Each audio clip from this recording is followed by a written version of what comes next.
October is here, which means, once again, some spooky games must be reviewed by the mandate of Spooky Month. So, to kick things off, I decided to hit up my channel for some ideas. I kinda almost forgot that I reviewed Nightmare Creatures a while back. It was one of my first videos, after all, and while I had my qualms with the title, I definitely did see how it could pull together a cult fan base. It had an excellent gothic setting, cool monsters, and characters with some decent lore backing it up for as simple as it was. But what of its sequel, Nightmare Creatures 2? Well, let's talk about it now.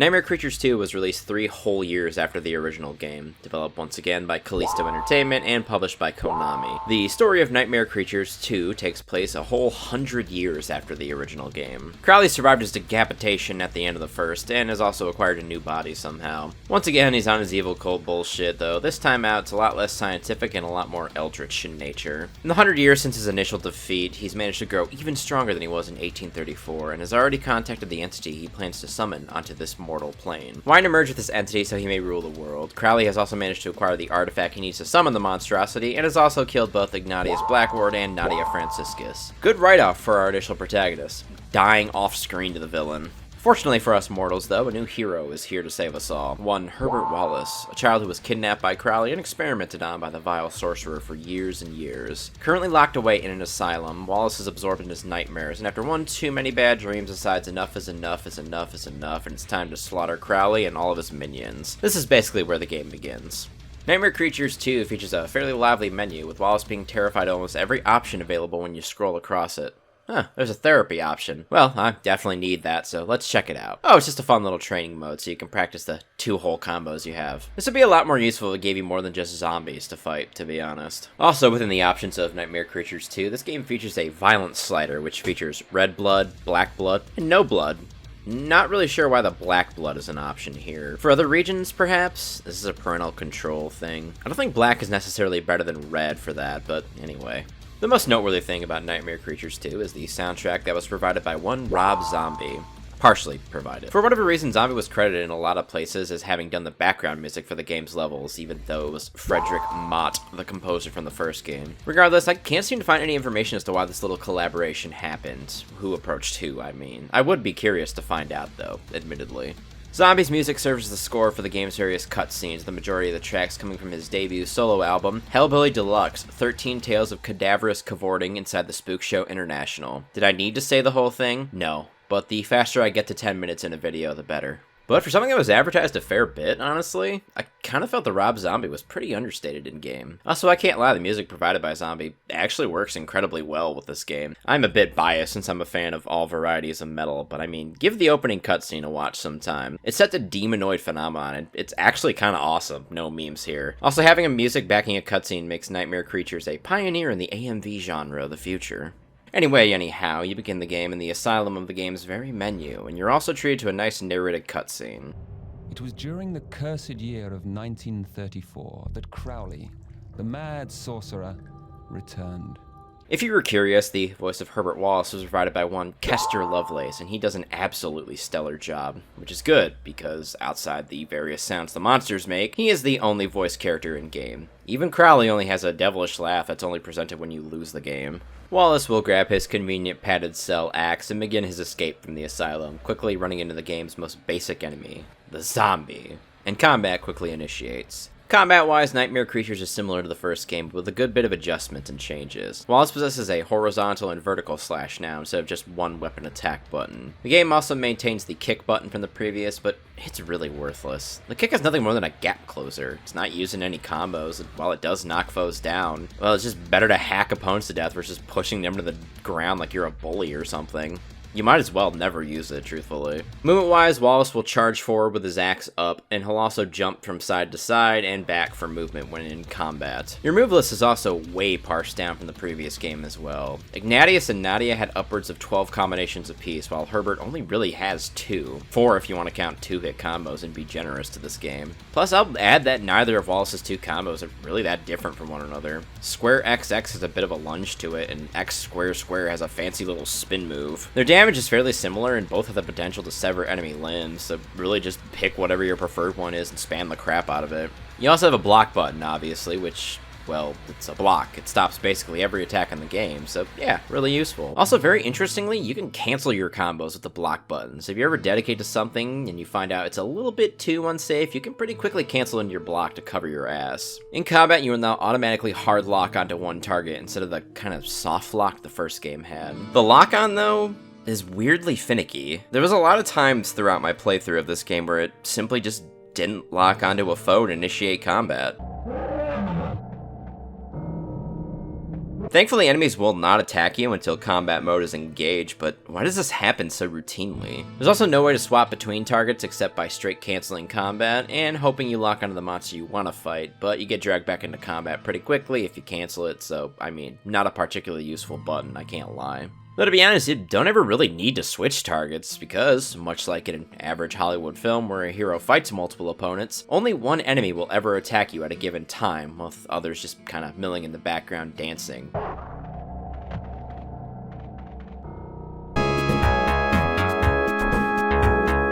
How polite are these monsters? Outside of combat, Wallace operates on crappy tank controls, maintains his 3 attack types for opening doors, and that's it. He can also stomp on worms for some reason. Seriously, why can't we just stomp these grubs?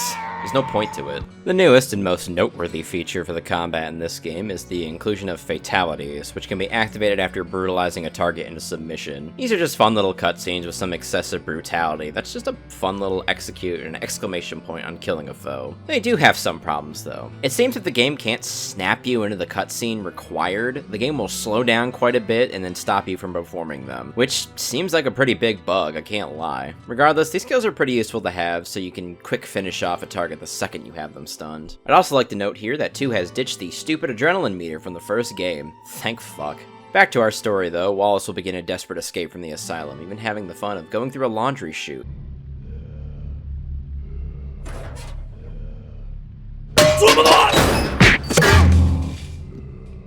And then running across the next monster type.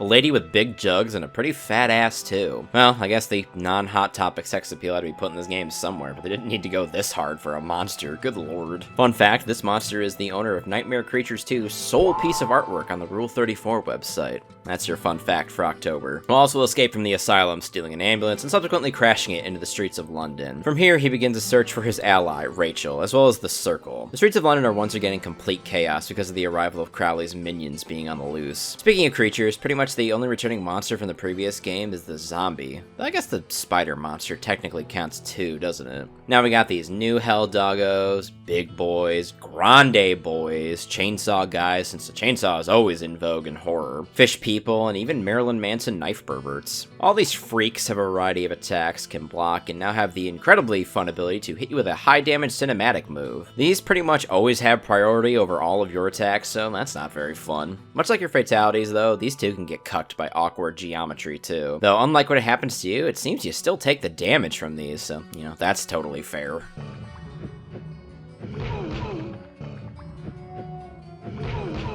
Most every enemy in the game now also has a very specific moment where you can attack them without them just smacking you to the floor, blasting you with their cinematic attack. So outside most of the zombie enemies who you can just spam the crap out of, you can't just go in on your foes without taking some free damage in the process. Typically you have to wait for a tell of some sort. For example, with these big boys, they're totally vulnerable after they roar. So you sit there blocking until they roar, and then you combo them and back off. Similarly, the black-coated captain zombies can take one combo and then you just have to back off for a second, and then you can hit him again. Unless you sever a limb. In that case, go hog wild. Needless to say, this bogs down the combat a shit ton, and it kind of makes a lot of the later game fights just drag. If the enemies were a little less meaty, you had better combos, or hell, if weapon upgrades were a thing in this game like the first, it'd probably be less of an issue. Oh yeah, there's no weapon upgrade in this game for some reason. Sucks, especially considering how often you have to fight later in the game. Also, very frustratingly in certain combat scenarios, the game will spawn an invisible wall right behind you, limiting your mobility and even trapping you pretty hardcore in certain cases. Thankfully, items are here, of course, to help speed things up quite a bit. This is my boomstick! Wallace carries a nice boomstick, which has normal, flaming, and explosive ammo too. On top of the power of gun, he has more magical items like ice balls, which freeze, a fire enchantment for his axe, and he can even summon a horde of flies to devour a target foe. Blood packs are the items that heal you now. I guess Wallace is a vampire of some sort, but for some reason all the health pickups this time are instant use instead of being usable from your inventory like in the first. Also, all the blood bags look exactly the same, but restore random amounts of health. Some can do like 20%, and others will fill you right back up to 100. I hate the lack of clarity here. Thankfully, the health is pretty plentiful, so you don't have to worry too much about getting the proper blood bag, so you can just start spamming foes and taking free damage because the combat is so unfun and frustrating, you just want to get done with the damn game. Speaking of that, Wallace finds his way to the Circle HQ, only to find everybody slaughtered and Rachel missing. So he simply just continues onward onto the streets of London once more to continue his quest to murder Crowley, eventually running across the game's first real boss fight. I say first real boss fight because honestly I forgot about the dog in the asylum, which really isn't that nefarious of a foe.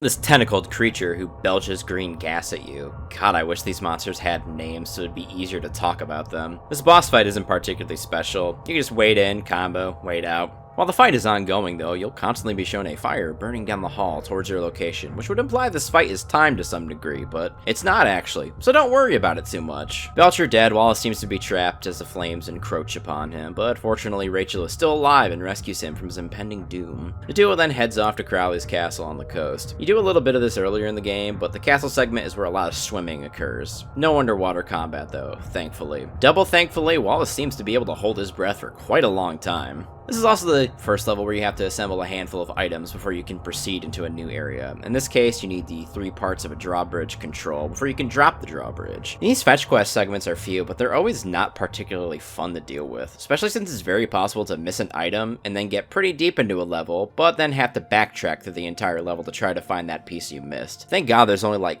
3 of these across the game's 9 levels. Within the castle, you find out that Crowley is no longer in England, but is headed off to Paris, France. So it's off to Gay Paris, but not before you do battle with another really lame boss, an 8-limbed freak. Wait in, hit it, wait out, before it returns the favor to you. Easy, and very boring. Wallace jacks a convenient biplane and flies off to France so he can meet up with Rachel, who teleported there something, I don't fucking know. Wallace remarks on it during the loading screen, but interestingly, you land in Paris during the February 6th crisis, a massive fascist demonstration that eventually devolved into a riot. Unfortunately, this event doesn't really seem to play much of a part in the level, nor the game's lore in general. No people here outside yourself, and lore-wise, well, it's not implemented at all. I'd have loved it if Crowley was the one that somehow kicked off these riots, so the government would be too distracted to notice him and his wacky cult nonsense. I feel like if you're gonna include a historical event like this one, you should implement it into the game's writing in some way. Like how the first used the Great Fire of London, for instance. Or maybe we could, fight some normal humans in-game or something. In the Paris level, you begin encountering these guys who have a ranged attack. The first one in Nightmare Creatures history, I think.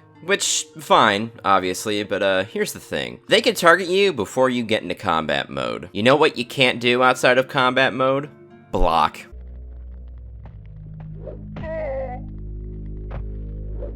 Why are we still here? Just to suffer? And try dodging with these tank controls. I fucking triple dog dare you. Anyway, you battle through the streets of Paris, finding your way to the cinema where Rachel agreed to meet you, and within you find a note from her. According to Rachel, Crowley was actually planning something sinister.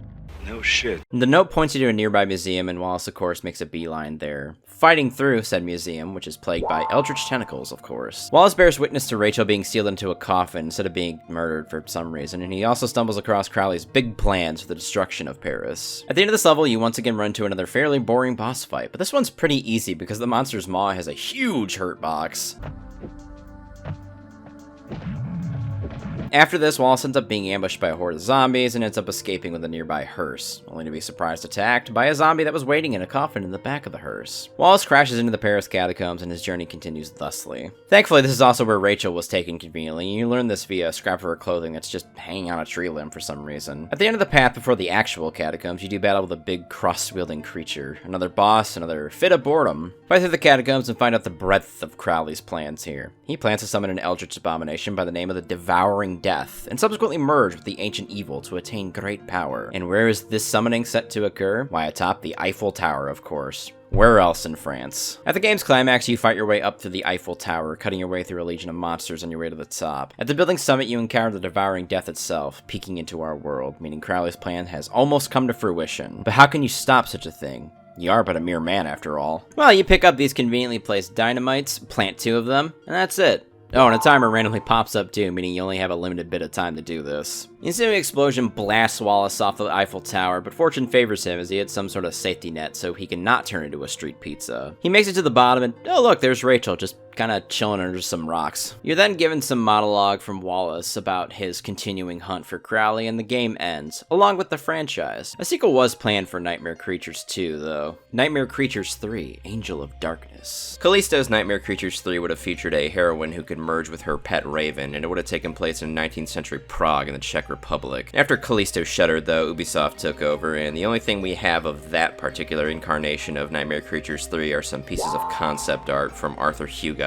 but that's about it. As mentioned in my Nightmare Creatures video, a reboot was planned and in development from Albino Moose Games, but that was quietly shelved a while back. So if you're craving something in the vein of Nightmare Creatures these days, I don't know, play Bloodborne. That's pretty close to a modern day Nightmare Creatures as anything else is. Alright, so let's sum this game up real quick. I kinda love the majority of Nightmare Creatures 2. It has an amazing dark atmosphere, great disturbing creature designs, a cool edgelord looking protagonist with a fantastic voice actor, sweet fatalities, and an awesome licensed soundtrack as well. Gameplay wise, they thankfully ditched the stupid adrenaline meter and ratcheted back on the platforming near completely, only one segment having instant death platforming this time out. But the main part of this game, the combat, was just so thoroughly unenjoyable. Later game areas were such a slog because of the constant stream of monsters which you have to play patient against so you don't take too much damage and end up dying. It got really boring very quickly. I think I was done with this game by level 5. Not to mention the bosses were kinda lame and the final battle was such an anticlimactic experience. I'd recommend just watching a long play or a let's play of this one instead of playing it yourself. It's just not fun at all. I do have one question to ask before I sign off of this video though. Did anyone go to the Nightmare Creatures 2 Halloween Horror Nights? What was it like? But now this video must come to a close. As always, dearest of viewers, my name is HadesManticore, and this here channel do be CityStateManticore. Thanks a ton for watching this if you did. Leave a like if you enjoyed, and be sure to subscribe since as always, there's more content to come.